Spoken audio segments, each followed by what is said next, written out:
మిథున రాశి. ఈ మిథున రాశి వారికి ఏప్రిల్ నెల 2024 సంవత్సరంలో జరగబోయేటటువంటి రాశి ఫలితాలని ప్రొఫెసర్ డాక్టర్ ముల్లపూడి సత్యనారాయణమూర్తిని నేను తెలియజేస్తున్నాను.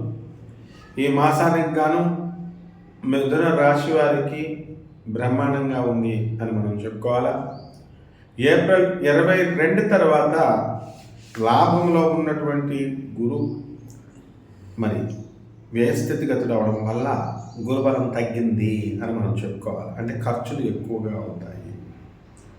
తర్వాత పుణ్యక్షేత్రాలకి, తీర్థాలకి, దేవుళ్ళకి ఈ విధంగా వాళ్ళు తిరుగుతూ చారిటీస్కి, దాన ధర్మాలు ఇవన్నీ కూడా ఇలా చేయడం జరుగుతుంటుంది. ఆ లాభంలో గురువు ఉన్నప్పుడు మనకి లాభంలో గురుడు ఉన్నప్పుడు వచ్చినటువంటి ఆదాయం ఇప్పుడు వచ్చినప్పటికీ కూడా ఇప్పుడు ఖర్చు పెట్టడం అనేటటువంటిది జరుగుతుంది. లాభంలో మనకి గురుడు ఉన్నప్పుడు పెద్దవాళ్ళు చెప్పేది మనకు వినాలి అనిపిస్తుంది. వ్యయంలో గురుడు వచ్చినప్పటికీ పెద్దవాళ్ళు చెప్పేటటువంటిది, తల్లిదండ్రులు చెప్పేది, గురువులు చెప్పేది అంతగా రుచించదు. దీనివల్ల ఆత్మీయుల్ని, తల్లిదండ్రులను ముఖ్యంగా వాళ్ళ హృదయాల్లో మరి స్థానం కోల్పోవడానికి అవకాశం ఉంది. కాబట్టి జాగ్రత్తగా ఈ మిథున రాశి వాళ్ళు వ్యవహరించుకుంటే మంచిది. ఇక వృత్తి, వ్యాపార, ఉద్యోగ విషయాలలో మనకి ఈ యొక్క రవి గ్రహ స్థితిగతుల్ని శత్రుక్షేత్రం నుంచి దాటి చక్కగా ఉండడం, అదేవిధంగా మనకి శని కుంభరాశిలో ఉండడం, భాగ్యంలో ఉన్నటువంటి శని, రాజ్యంలో ఉన్నటువంటి రాహువు, కుజుడు 23 ఏప్రిల్ నుంచి, బుధుడు వక్రించి 9 ఏప్రిల్ నుంచి మీనరాశి ప్రవేశం. వీటన్నిటి రీత్యా వృత్తి, వ్యాపార, ఉద్యోగ విషయాల్లో బ్రహ్మాండంగా ఉంటుంది. ఇంతవరకు ప్రమోషన్స్ రానటువంటి వాళ్ళకి ప్రమోషన్స్ వస్తాయి. ఇప్పటికీ ఆల్రెడీ ప్రమోషన్స్ వచ్చినాయి మిథున రాశి వాళ్ళకి. అలాగే విదేశీ యాత్రలకు వెళ్ళేటటువంటి అవకాశాలు ఉన్నాయి. అర్ధాష్టమ కేతువు.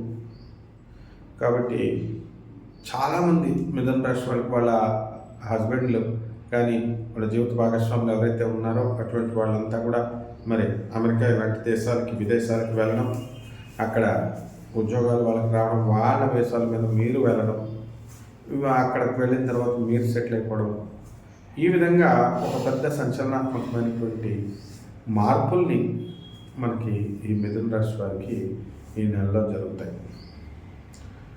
తర్వాత ఎవరైతే విద్యార్థులు ఉన్నారో మరి లాభంలో గురుడు ఉన్నంత వరకు పర్వాలేదు, మనకి చక్కగా ఎలా చదివినప్పటికీ కూడా మార్కులు బ్రహ్మాండంగా వస్తాయి. కానీ వ్యయ గురుడు మరి ఏప్రిల్ 22 తర్వాత జాగ్రత్తగా చదవాల్సినటువంటి అవసరం మనం. కాబట్టి ఈ యొక్క విదేశాలకు వెళ్ళి చదువుకోవాలి అనుకునేటటువంటి విద్యార్థులు ఎవరైతే ఉన్నారో అటువంటి వాళ్ళంతా కూడా విదేశాల్లో మీకు అనుకూలమైనటువంటి సీట్లు రావడం జరుగుతుంది. అలాగే సినీ, సంగీత, సాహిత్య రంగాలలో ఉన్నటువంటి వాళ్ళందరికీ కూడా మరి లాభంలో ఉన్నటువంటి ఈ యొక్క శుక్రుడు 24 ఏప్రిల్ నుంచి లాభ స్థితిగతులు వస్తున్నాడు. మరి ఆ విధంగా శుక్రుని యొక్క బలం మీనరాశిలో బాగా బలంగా ఉండడం వలన వాళ్ళకి సినీ, సంగీత, సాహిత్య రంగాల్లో ఉన్నటువంటి వాళ్ళకి చక్కటి గుర్తింపు, కీర్తి ప్రతిష్టలు, ఆ తర్వాత ఆదాయం ఇవన్నీ కూడా చాలా మంచిగా రావడం జరుగుతాయి. ఇకపోతే ఈ భాగ్యంలో ఉన్నటువంటి శని ప్రభావం వలన మీ అమ్మమ్మ గారి తరపు ఆస్తి మీకు కలిసి రావడానికి అవకాశాలు ఉన్నాయి. మరి వీళ్ళందరికీ కూడా మీ బిడ్డలు కూడా మీరు చెప్పిన విధంగా వినడం మీకు సంతోషాన్ని కలిగిస్తుంది. పిల్లల కోసం ఎంతో టెన్షన్ పడినటువంటి మీరు ఇప్పుడు టెన్షన్ రిలీవ్ అవుతారు. కాబట్టి మీ ఆలోచన సరళంగా మారుతుంది. ఎవరైతే కోర్టు గొడవల్లో ఉన్నటువంటి వాళ్ళు ఎవరైతే ఉన్నారో అటువంటి సమస్యలన్నీ కూడా మీకు తీరిపోవడం జరుగుతుంది, కోర్టు సమస్యలు. కాబట్టి మీకు అనుకూలంగా తీర్పులు రావడం అనేటటువంటి జరుగుతాయి. ఇల్లు లేనటువంటి వాళ్ళు ఇల్లు కొంటారు, స్థలాలు లేనటువంటి వాళ్ళు స్థలాలు కొంటారు, అప్పులు చేసిన అప్పులు తీరిపోతాయి.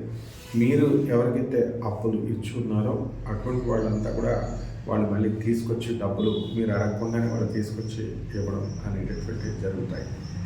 కాకపోతే ఈ యొక్క మిథున రాశి వారికి ముఖ్యంగా సోదరి వర్గంతో ఆస్తుల వ్యవహారాల్లో మీకు కాస్త మనస్పర్ధలు అనేటటువంటి రావడానికి అవకాశాలు ఉన్నాయి కాబట్టి అది జాగ్రత్తగా రాకుండా చూసుకుంటే సరిపోతుంది. ఇక రెమెడీస్ దగ్గరికి వచ్చేసరికి మనకి కేతు జపం చేసుకోవాలా, కేతు స్తోత్రాలు చదువుకోవాలా, కేతువుకు కిలోంపావు ఉలవల్ని ఆ చిత్రవర్ణం అంటే అన్ని మల్టీ కలర్డ్ అన్ని రంగులు కలిగినటువంటి వస్త్రాన్ని పేద బ్రాహ్మణుడికి సోమవారం నాడు ఉదయం 6 గంటలకి దానం చేయాలి. అదేవిధంగా కేతు జపం చేసుకోవాలా, కేతు స్తోత్రాలు చేసుకోవాలా. కేతువుకి చక్కగా మనం ఈ ఉలవల్ని ఎద్దులకు కూడా పెట్టవచ్చు. గరికి గడ్డితో మనము వినాయకుడికి ఆరాధన చేయడం ద్వారా, సోమవారం నాడు పూజ చేయడం ద్వారా ఈ కేతు గ్రహం శాంతిస్తుంది. బ్రహ్మాండంగా ఉంటుంది మీకు ఈ నెల. శుభమస్తు.